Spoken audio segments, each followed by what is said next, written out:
بسم الله الرحمن الرحيم والحمد لله رب العالمين والصلاة والسلام على سید المرسلین وعلى آلہ وصحبہ اجمعین اما بعد۔ محترم ناظرین کرام، احکام الدین کا پروگرام لے کر حاضر ہوں، جس میں آپ کے سوالوں کے جواب ہم کتاب و سنت کی روشنی میں پیش کرتے ہیں۔ تو آئیے آپ کے سوالات اور ہماری جانب سے ان کے جواب کتاب و سنت کی روشنی میں۔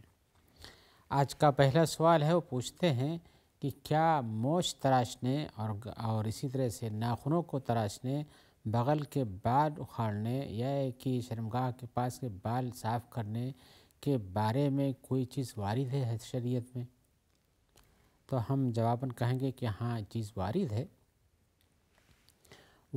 شریعت نے جس طرح سے انسان کے روحانی نظافت کا حکم دیا ہے، اسی طرح سے جسمانی نظافت کا بھی حکم دیا ہے، اور یہ کہ اپنے آپ کو ٹھیک ٹھاک رکھنے کا حکم دیا ہوا ہے۔ ایسا نہیں کہ انسان جیسے چاہے جیسا رہے، یہ کوئی عبادت، یہ کوئی شریعت نہیں ہے، جیسا کہ بعض دیکھیں گے کہ جو اپنے آپ کو مجذوب کہتے ہیں اور ولی اللہ بناتے ہیں، اور یہ کہ لوگ سمجھتے ہیں کہ یہ اللہ کے دیوانے ہیں۔ ایسے دیوانے نظر آتے ہیں جن کے بال بہت بڑے بڑے ہیں، مونچھیں بڑی بڑی ہیں، ناخن بڑے بڑے ہیں، صفائی ستھرائی نہیں ہے، اور جب ظاہری بال اتنے بڑے بڑے ہیں تو اندرونی بال بھی بہت بڑے بڑے ہوں گے۔ تو یہ سب چیزیں شریعت کو مطلوب نہیں ہیں۔ یہ کوئی شریعت میں دینداری نہیں، زہد و تقوی نہیں، عبادت گزاری نہیں، ولی اللہ اور ولایت الہی بھی نہیں ہے یہ۔ لہذا آپ کو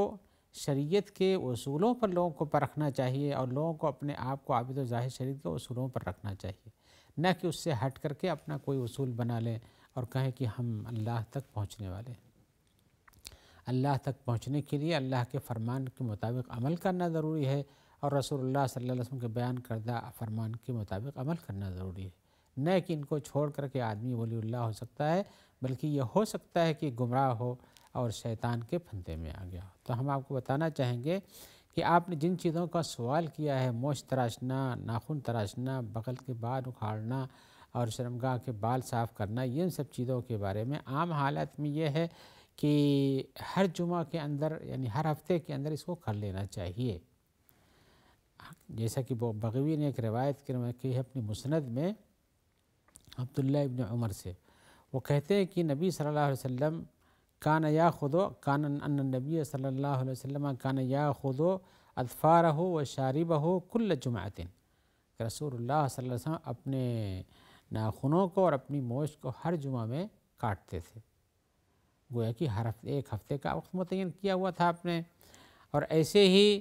اس سلسلے میں جیسے کم سے کم دنوں کے اندر کاٹنے کا تذکرہ تھا، کتنے دن میں آپ کاٹتے تھے، ایسے زیادہ سے زیادہ کتنے دنوں تک چھوڑا جا سکتا ہے، اس کی بھی تحدید رسول اللہ صلی اللہ علیہ وسلم نے کر دی ہے۔ اور ہم نے جو پہلے کہا تمہید کے طور پر کہ یہ چھوڑ دینا اور ان کو بہت بڑے بڑے بال کا رکھنا اور بہت بڑے ناخن رکھنا، اور یہ کہ بال بغل کے یا شرمگاہ کے سب نہ اکھاڑنا، یہ نہ صاف کرنا، یہ شرعی معاملہ ہے، اس کو دھیان رکھنا چاہیے۔ ان کو چھوڑ دینا زہد و تقوی نہیں، بلکہ شریعت سے اعراض ہے، جو ولایت کے درجے سے دور کر دیتا ہے انسان کو، اور عام صفائی ستھرائی کے حالات سے بھی اس کو دور کر دیتا ہے۔ یہ گندگی اختیار کرنا یہ کوئی زہد و تقوی نہیں ہے۔ اسی لیے میں کہتا ہوں کہ اللہ کے رسول صلی اللہ علیہ وسلم کی حدیث میں آیا ہوا ہے کہ آپ نے 40 دن سے زیادہ چھوڑے رکھنے پر منع کیا ہے۔ حضرت انس بن مالک کہتے ہیں، وقت لنا فی قص الشارب وتقلیم الاظفار ونتف الابط وحلق العانة الا نترک اکثر من 40 لیلۃ۔ یہ حدیث مسلم میں ہے، ابن ماجہ میں ہے اور صحیح ہے۔ تو جب صحیح مسلم کی یہ روایت ہے جس میں کہتے ہیں کہ حضرت انس کی رسول اللہ صلی اللہ علیہ وسلم نے ہمارے لیے بحضاب توقید کرنے والا ان کے زمانے میں کون تھا؟ رسول اللہ ہی بتانے والے تھے۔ تو ہمارے لیے رسول اللہ صلی اللہ علیہ وسلم نے مونچھ کاٹنے اور ناخن کو تراشنے اور بغل کے بال اکھاڑنے اور شرمگاہ کے پاس کے بال صاف کرنے کے بارے میں آپ نے وقت بنا دیا ہے کہ ہم 40 دن سے زیادہ نہ چھوڑا کریں، یعنی اس حد تک پہنچتے تک وہ کاٹ ہی دینا چاہیے، دور ہی کر دینا چاہیے۔ اور اللہ کے رسول صلی اللہ علیہ وسلم کی عادات میں سے، جسے ہم نے آپ کو اس سے پہلے ایک حدیث میں بتایا کہ حضرت عبداللہ ابن عمر کہتے ہیں کہ آپ ہر جمعہ کو ناخن تراشتے تھے اور مونچھ کاٹتے تھے۔ تو یہ ہر جمعہ کی بات ہوئی، اور زیادہ سے زیادہ اگر کوئی چھوڑتا ہے تو حضرت انس کے بیان کے حساب سے رسول اللہ صلی اللہ علیہ وسلم نے 40 دن کی گنجائش بتائی، اس سے زیادہ کی نہیں۔ لہذا اس پر عمل کرنا چاہیے۔ البتہ اس سلسلے میں جو حدیثیں کچھ اور بھی آئے ہیں کہ اس کے فضائل میں کہ ایسا جمعہ کرو تو ایسا ہوتا ہے، تو حدیثوں کی صحت کے بارے میں تو کلام ہے، لیکن جہاں تک کاٹنے اور صاف کرنے کا ہے تو آپ کی عادت شریفہ ہر ہفتے کی تھی، اور اسی طرح سے آپ نے لوگوں کے لیے توقید جو کی ہے کہ وقت اس سے زیادہ نہ کرو، وہ 40 دن کی ہے۔ لہذا 40 دن سے زیادہ کسی کو نہیں چھوڑنا چاہیے، نہ ناخن چھوڑنا چاہیے۔ اب ناخنوں کو بڑھاتے رہیے، کسی ایک انگلی کے ناخن کو بڑھاتے رہیے، اس حدیث کی مخالفت میں آ جاتا ہے۔ یا اور اسی طرح سے مونچھوں کو بہت بڑی بڑی رکھیے اور کاٹیے نہیں، اور بہت بڑی ہو جائے، 40 دن گزر جائے، یہ گناہ کا کام آگے شروع ہو جاتا ہے۔ اس لیے کہ رسول اللہ صلی اللہ علیہ وسلم بتائے ہوئے وقت کے حساب سے آگے جانا یہ شریعت پر اعتراض کے درجے میں آ جاتا ہے، لہذا انسان کو بچنا چاہیے۔ لیکن وہ حدیث، کچھ لوگ کہتے ہیں کہ جو آدمی جمعہ کے دن ناخن کاٹے گا تو اللہ تعالیٰ اس سے ہر بیماری کو دور کر دے گا، یہ حدیث صحیح نہیں ہے۔ ناخن کاٹنے کا تعلق بیماری سے شفا کے ساتھ ہونا نہیں ہے، بلکہ یہ صفائی ستھرائی اور طہارت کے ساتھ موجود ہے۔ تو یہ فطری کاموں کے لیے، فطری کاموں میں سے ہے صفائی ستھرائی کے۔ اس کا یہ حدیث سے اس بات سے جس نے جوڑ دیا کہ اس سے بیماریاں ہٹ جاتی ہیں اور اس کو شفا مل جاتی ہے، یہ عملی طور پر صحیح ہو، گندگی صاف ہونے کے نتیجے میں ایسا ہوتا ہے، لیکن حدیث میں ایسا وارد نہیں ہے۔ ایسے ہی ایک حدیث جو آتی ہے کہ جو آدمی اپنے ناخن جو ہے جمعہ کے دن کاٹے گا تو وہ اسی طرح سے ایک ہفتے تک اور برائی سے محفوظ رہے گا، یہ حدیث بھی ضعیف ہے اور یہ حدیث بھی صحیح نہیں ہے۔ اور رہ گئی بات کہ لوگوں کا یہ رسول اللہ صلی اللہ علیہ وسلم کا ناخن کاٹنا، تو آپ کی عادت شریفہ میں تھا، اور یہی چیز درست ہے کہ انسان کو کم از کم ہر جمعہ میں، ہفتے میں ایک دن میں اپنے ناخن اور اپنے بال کی، اپنے ناخن کی اور اپنے مونچھ کی صفائی کر لینا چاہیے۔ اور بغل کے بالوں کے بارے میں یا کہ شرمگاہ کے پاس کے بالوں کے بارے میں صفائی کرنے میں 40 سے زیادہ تاخیر نہیں کرنا چاہیے۔ آئیے بالوں سے متعلق ایک سوال اور بھی ان کا ہے، وہ پوچھتے ہیں کہ بڑھاپے کے بالوں کو اکھاڑنا کیسا ہے؟ یعنی جو بال سفید ہونے لگتے ہیں، اب آدمی کے بال ایک ایک کر کے سفید ہوتے ہیں، اکٹھا تو سفید ایک ہی نہیں رات میں تو ایک ایک کر کے ہوتے ہیں سفید، تو پوچھ رہے ہیں کہ بالوں کا سفید، بڑھاپے کے بالوں کا یا کہ سفید بالوں کا اکھاڑنا، یہاں کی مراد انہوں نے بڑھاپے کے بال لکھے ہیں، تو اکھاڑنا کیسا ہے؟ تو ہم یہ کہتے ہیں کہ بڑھاپے کے بالوں کو اکھاڑنا یہ درست نہیں ہے، مکروہ ہے۔ اس سلسلے میں عمرو بن شعیب اپنے باپ سے اور وہ اپنے دادا، ان کے دادا سے روایت کرتے ہیں کہ نبی صلی اللہ علیہ وسلم نے کہا لا تنتف الشیب، لا تنتف الشیب، بڑھاپے کے بال جو سفید لگتے ہیں ان کو اکھاڑو نہیں، فإنہ نور المسلم، اس لیے کہ مسلمان کا نور ہے۔ ما من مسلم یشیب و شیبۃ فی الاسلام، میں کوئی بھی مسلمان آدمی اسلامی زندگی گزارتے ہوئے بوڑھا ہو جاتا ہے، الا کتب اللہ لہ بہا حسنۃ، مگر کہ اللہ تعالیٰ اس کے لیے ایک نیکی لکھتے ہیں، ورفعہ بہا درجۃ، اور اس کے ذریعے سے اس بڑھاپے کے علامات ظاہر ہونے کی بات چل رہی ہے، بڑھاپے کے علامات ظاہر ہونے کے ساتھ اس کے درجے کو بڑھاتے ہیں، وحتی بہ عنہ بہا خطیۃ، اور اس کی وجہ سے اس کے گناہ کو اتار دیتے ہیں۔ تو یہ روایت مسند احمد میں ہے، ابو داؤد میں ہے، اور یہ حدیث صحیح ہے۔ تو اس سے پتہ چلتا ہے کہ بڑھاپے کے بال کو اکھاڑنا درست نہیں، بلکہ اس کے ظاہر ہونے سے ایسی کوئی مشکل نہیں، وہ تو آنی آدمی کتنا بھی اکھاڑے گا، اس کی زندگی لمبی ہے تو غالب ہی ہو جاتی ہے۔ اب اس کو مٹانے کی بھی لوگ کوشش کرتے ہیں، لیکن وہ چیز مٹتی نہیں ہے۔ لیکن یہ ہے کہ اکھاڑ دینے سے کچھ حاصل نہیں، بلکہ ایک قسم کا ثواب اس سے جو ہونا چاہیے تھا وہ مٹانا چاہتا ہے، رہنے دیجیے، اس سے درجات بڑھتے ہیں، گناہ جھڑتے ہیں، اور اسی طرح سے نیکیاں لکھی جاتی ہیں۔ کعب بن مرہ کی ایک روایت میں آیا ہے کہ رسول اللہ صلی اللہ علیہ وسلم نے فرمایا ہے من شاب شیبۃ فی الاسلام کانت لہ نورا یوم القیامت، جو آدمی اسلام میں بڈھا ہو گیا،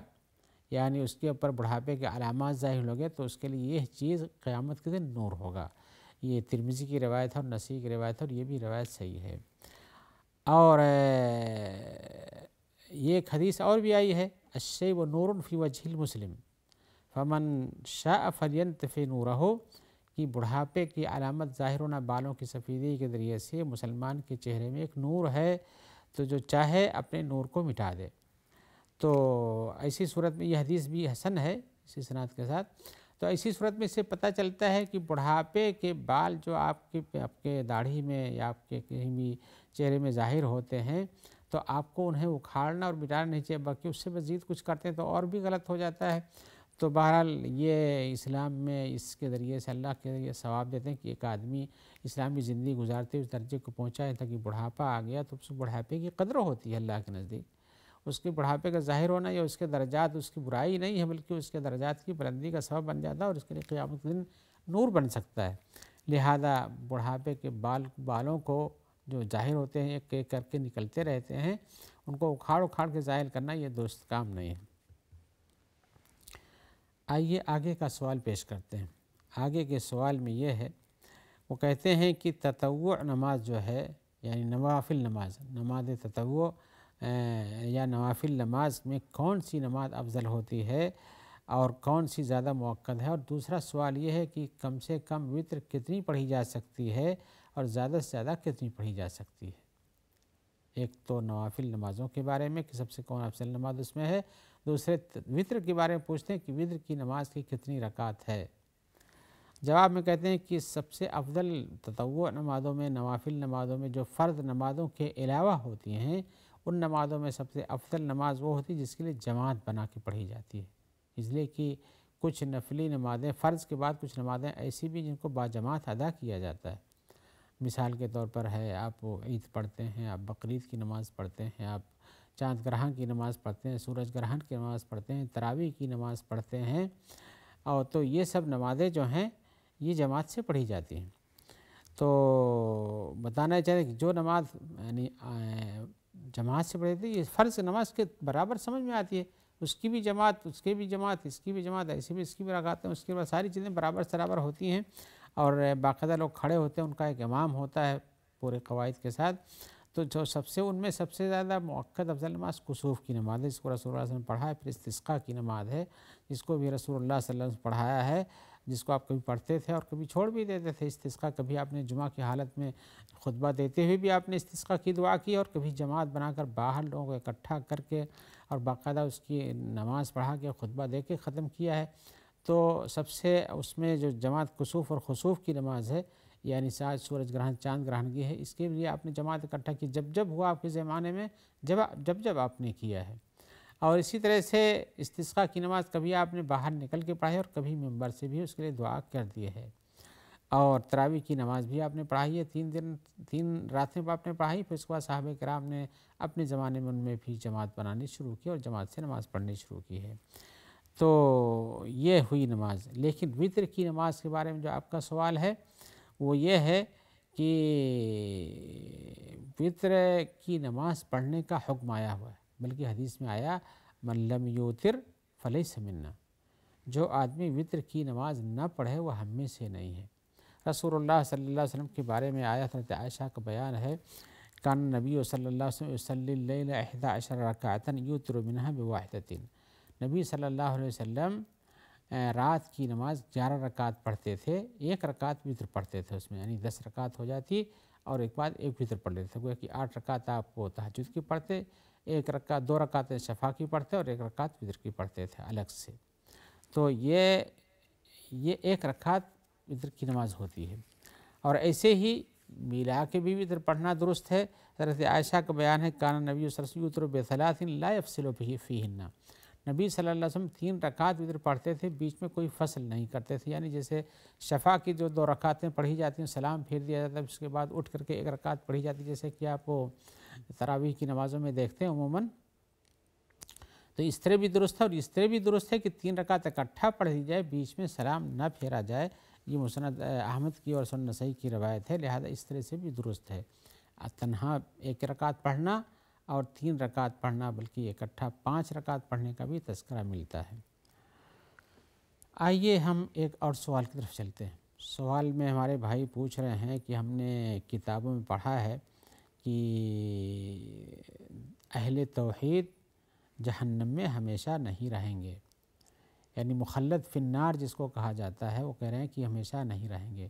جیسے خالدین فیہا کا تذکرہ آپ قرآن مجید میں پڑھتے ہوں گے بار بار کہ وہ جہنم میں اور اس میں ہمیشہ رہیں گے، اور وہ جنت میں وہ اس میں ہمیشہ رہیں گے۔ تو یہ خالدین یا مخلد فی النار جس کو کہتے ہیں، کہا کہ اہل توحید، ہم نے پڑھا ہے کہ اہل توحید یہ مخلد فی النار نہیں ہوں گے، جہنم میں ہمیشہ رہیں گے۔ تو اہل توحید سے کون لوگ مراد ہیں، تاکہ ہم کو بھی پتہ چلے کہ جہنم اگر کوئی گناہ کیا تو جہنم میں پڑے رہتے ہمیشہ نہیں رہیں گے، نکل جائیں گے، تو اہل توحید سے کیا مراد ہے؟ تو ہم جواب دینا چاہتے ہیں کہ اہل توحید سے مراد وہ لوگ ہیں جنہوں نے صرف اللہ کی عبادت کی ہے، اللہ وحدہ کی عبادت کی جنہوں نے، اور اللہ کی اطاعت اخلاص کے ساتھ کیا، اس میں رسول اللہ صلی اللہ علیہ وسلم کے احکام کی اور آپ کے شریعت اور آپ کے سنت کی اتباع کیا، یہی لوگ اہل توحید ہیں۔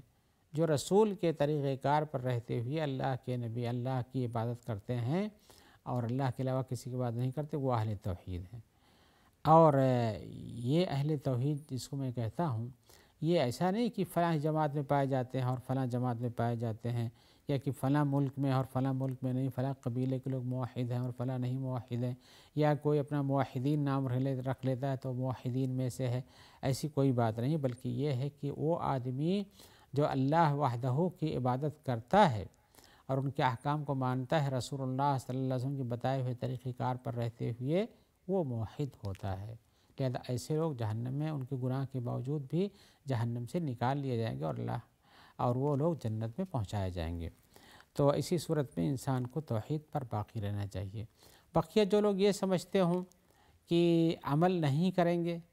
اللہ کی عبادت اخلاص سے نہیں کریں گے، جو اللہ کے فرائض ہیں ان کو نہیں ہم ادا کریں گے اور توحید کا کلمہ پڑھتے رہیں گے، تو صرف توحید کا کلمہ نہیں بلکہ ایمان تو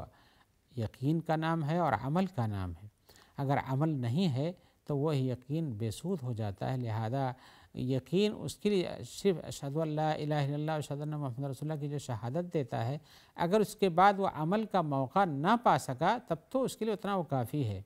کہ جو لا الہ الا اللہ کہ وہ جنت میں جائے گا، لیکن عمل کا موقع پانے کے باوجود بھی اللہ کے احکام کو چھوڑ دیتا ہے، اس کے بارے میں یہ بات کہنا درست نہیں ہو سکتا ہے۔ آئیے ہم اسی جواب کے ساتھ آپ سے اجازت چاہتے ہیں، انشاءاللہ آئندہ جب آپ سے ملاقات ہوگی تو آپ کے سوالات اور ہماری جانب سے ان کے جواب کتاب و سنت کی روشنی میں حاضر کیے جائیں گے۔